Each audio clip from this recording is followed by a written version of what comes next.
Al-Fatihah ila hadratin Nabil Mustafa Muhammadin sallallahu alaihi wasallam jami'i ikhwani bil anbiya al mursalin wassahabati wa tabi'in wa tabi'in wa jami'il awliya wa syuhada wa sallim wa jami'i masyayikhina fid din Ustaz Abu Yasin Muhammad bin Alwi Al-Malik Hasan Abu Sayyid Ahmad bin Sayyid Muhammad Al-Malik Al-Asani Ustaz ila Sayyidina Imam Al-Bukhari amadan Allah bimadadi mawfada alaina min barakati wa anwarihi wa ulumihim bid-dini wad dunya wal akhirati bisirril Fatihah.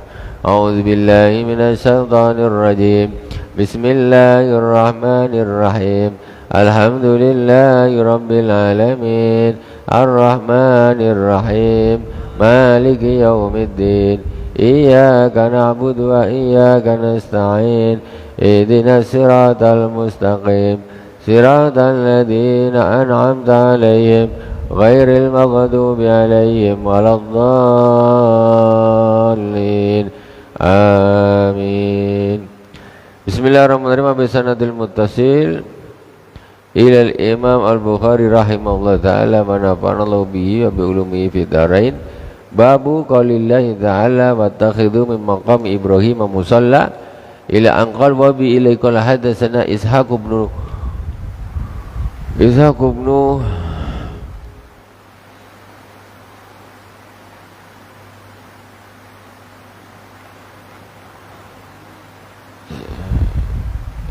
tulisannya kehapus ini. Biasanya Ishaq ibn Nadhr.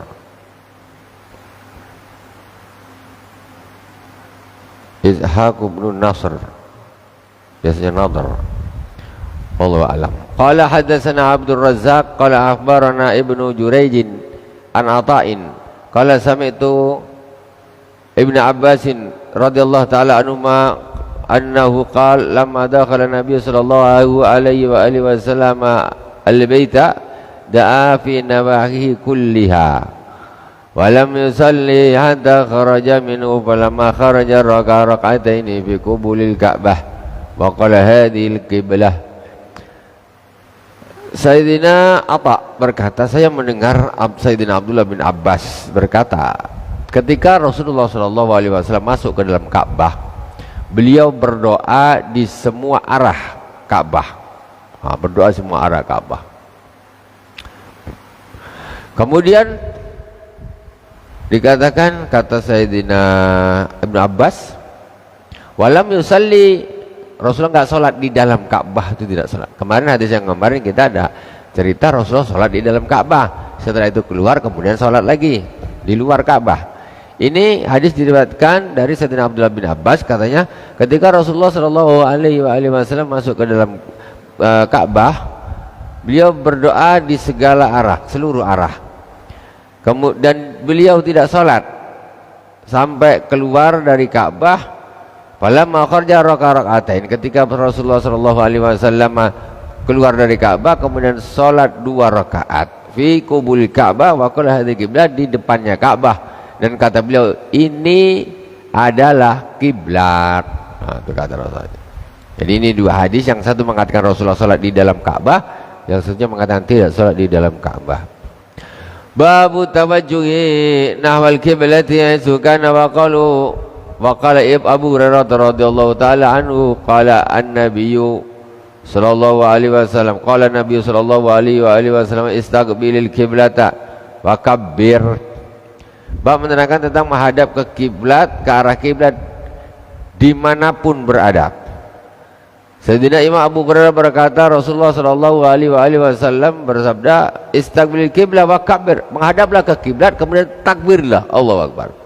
Makanya sholat itu harus menghadap ke kiblat, menghadap ke kiblat, kemudian wakabbir dan bertakbirlah, Allahu Akbar, takbiratul ihram sholat.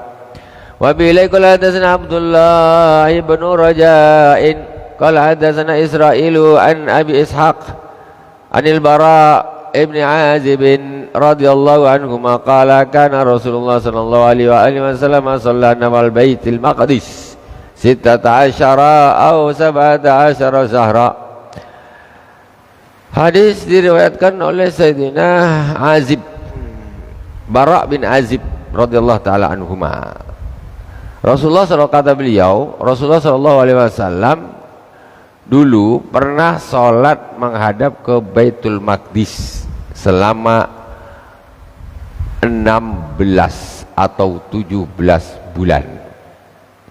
Jadi dulu sholat itu pertama sekali, sholat itu pernah menghadap ke Baitul Maqdis, jadi ke Palestina sana, tidak menghadap ke Ka'bah. Itu selama berapa lama? 16 atau 17 bulan. Jadi setahun lebih menghadap ke Palestina, tidak menghadap ke Ka'bah. Jadi dikatakan Rasulullah SAW pernah sholat menghadap ke Baitul Maqdis selama 16 atau 17 bulan. Bahkan Rasulullah SAW yuhibbu ayyuwajja ilal Ka'bah. Dan Rasulullah SAW itu lebih suka kalau kiblat itu dihadapkan ke Ka'bah. Rasulullah berharap demikian. Memang sholatnya ke Baitul Maqdis, tapi hati Rasul ini lebih suka kalau kiblat itu menghadapnya ke Ka'bah. Fa anzalallahu qad nara taqalluba wajhika fis sama'. Kemudian Allah Subhanahu wa taala menurunkan ayat qad nara taqalluba wajhika fis sama'. Sungguh kami telah melihat bolak-balik wajahmu ke langit.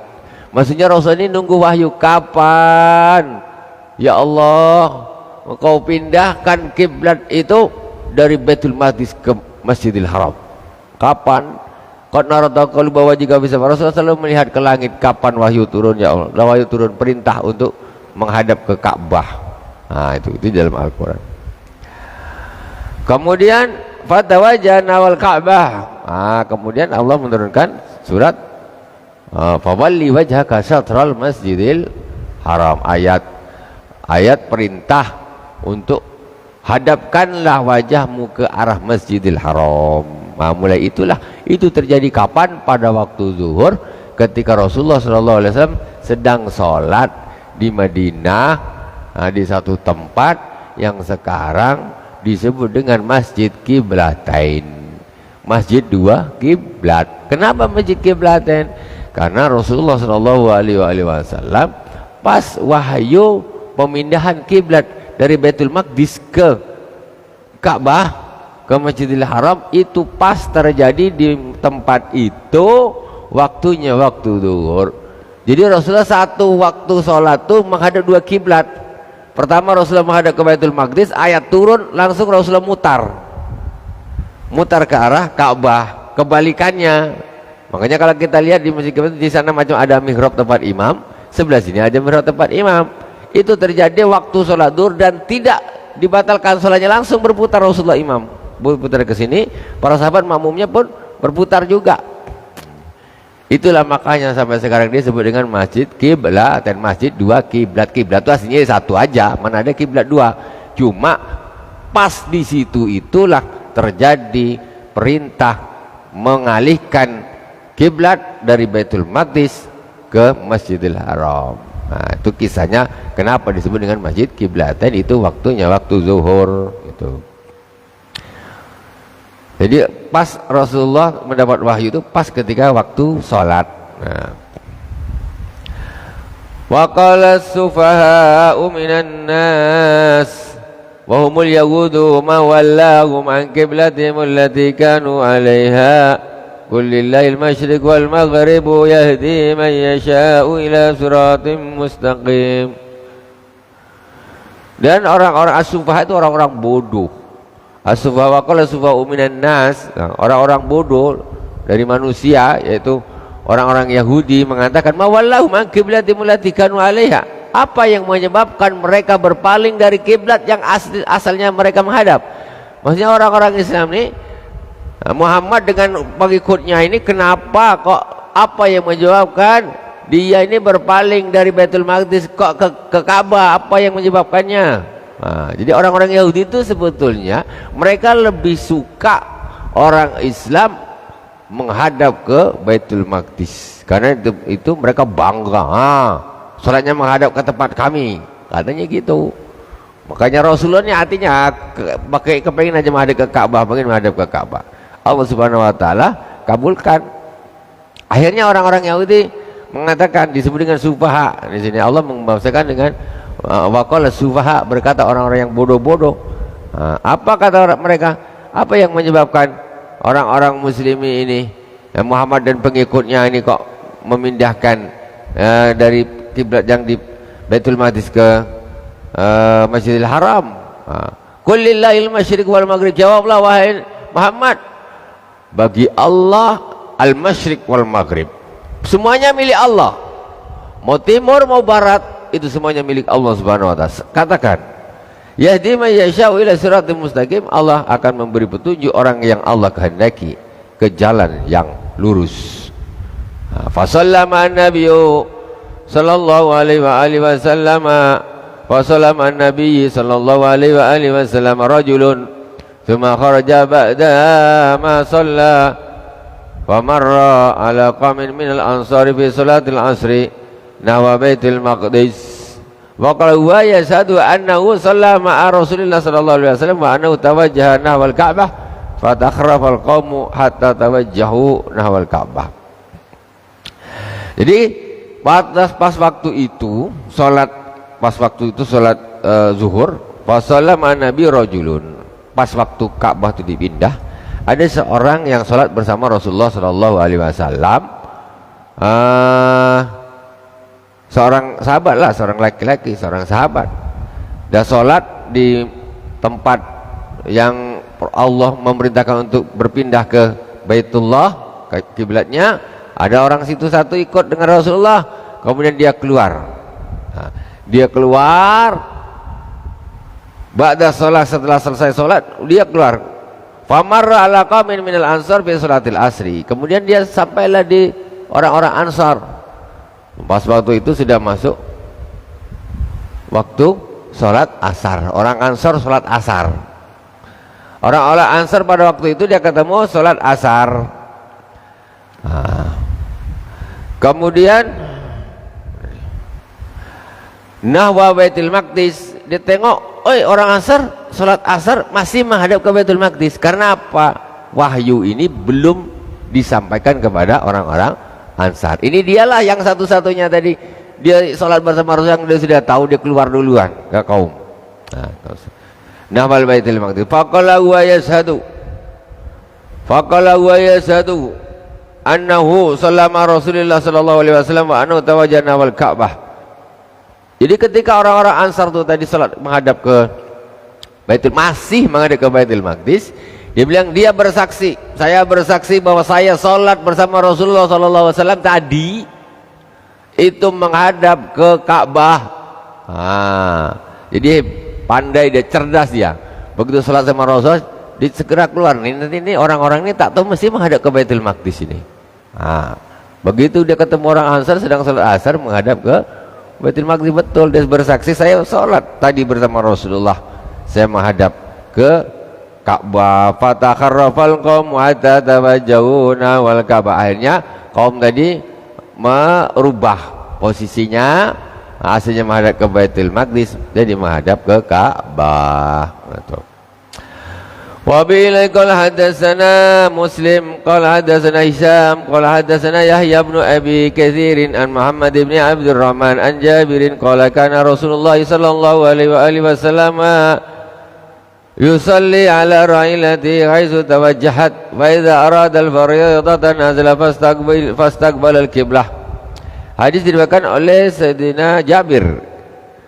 Beliau berkata, Rasulullah sallallahu alaihi wasallam sholat di kendaraannya, di tunggangannya, menghadap ke mana arah kendaraannya menghadap.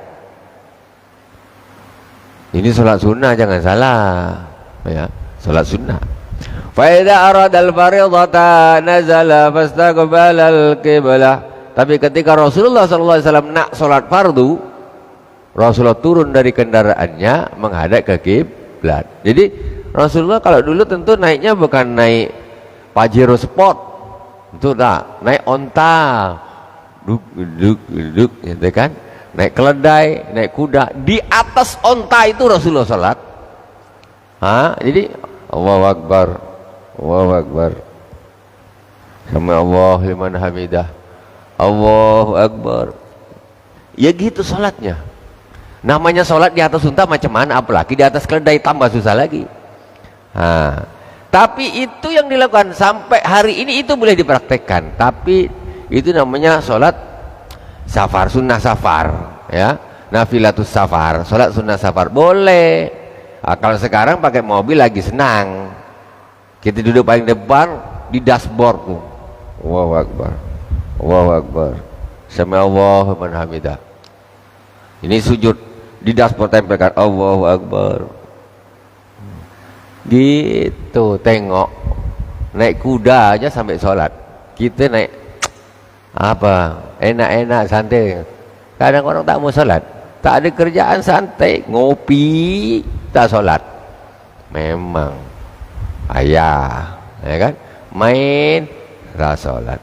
Ini di kendaraan saya bersama pada waktu tahun 2002 sebelum saya ke Mekah. Saya di Jakarta beberapa bulan, datang ulama-ulama dari Timur Tengah, di antaranya Habib Salim Asy-Syatiri rahmatullah alaih. Saya ngikut, kalau pengajian diajak, pengajian saya diajak pengajian. Dia duduk di depan, saya duduk di belakang, dia di sebelah sopir. Itu sepanjang perjalanan, namanya Jakarta tuh kota macet namanya. Pokoknya berjam-jam di jalan, padahal dekat tapi macetnya tak tahan. Tak sanggup memang tinggal di Jakarta itu. Makanya pikir-pikir kalau mau jadi presiden saya tuh. Wah, macetnya tak tahan. Tak tahu kalau dipindah ke mana gitu kan, tak tahu lah. Jadi akhirnya kita itu Habib Salim Asy-Syatiri itu sepanjang jalan sholat ya. Allahu Akbar, Allahu Akbar, sami Allahu liman hamidah. Iya, di mobil itu sholatnya. Pernah sholat tuh kayak gitu tuh? Belum ya tuh? Besok jalan-jalan balik ke Padang, sholat tengah jalan tuh, ya, menghadap ke arah mana mobil menghadap, tapi sholatnya sunnatus nafilatus safar. Pokoknya sholat sunnah lillahi ta'ala, dah itu karena safar. Daripada ini ngantuk ini, ya kan, apa naik mobil nganga lagi tidur, sholat bagus. Coba itu diperhatikan, tengok macam mana segala keadaan tetap sholat, segala keadaan tetap sholat, masya Allah, luar biasa, di mana saja. Tapi ketika Rasulullah tidak sholat fardu, nazala fastaqbalal qiblah. Kalau nak sholat fardu jangan menghadap kemana mobil Pajero menghadap. Wah, berhenti dulu, berhenti, aku nak sholat zuhur gitu. Naik mobil cantik dah, aku sholat sini aja lah. Allahu Akbar kali. Itu kebablasan, tidak pada tempatnya. Jadi itu dikhususkan untuk sholat sunnah. Sholat sunnah tuh orang berdiri, bisa berdiri, boleh sholatnya sambil duduk sah. Tapi kalau sholat fardu tidak sah. Orang yang bisa berdiri tidak boleh sholatnya sambil duduk. Wallahu subhanahu wa ta'ala alam. Semoga bermanfaat. Dari awal sampai mohon maaf atas segala kekurangan. Subhanakallahumma wa bihamdika asyhadu an la ilaha illa anta astaghfiruka wa atubu ilaik. Wa sallallahu ala sayyidina Muhammadin wa ala alihi wasallam. Walhamdulillahirabbil alamin. Wassalamualaikum warahmatullahi wabarakatuh.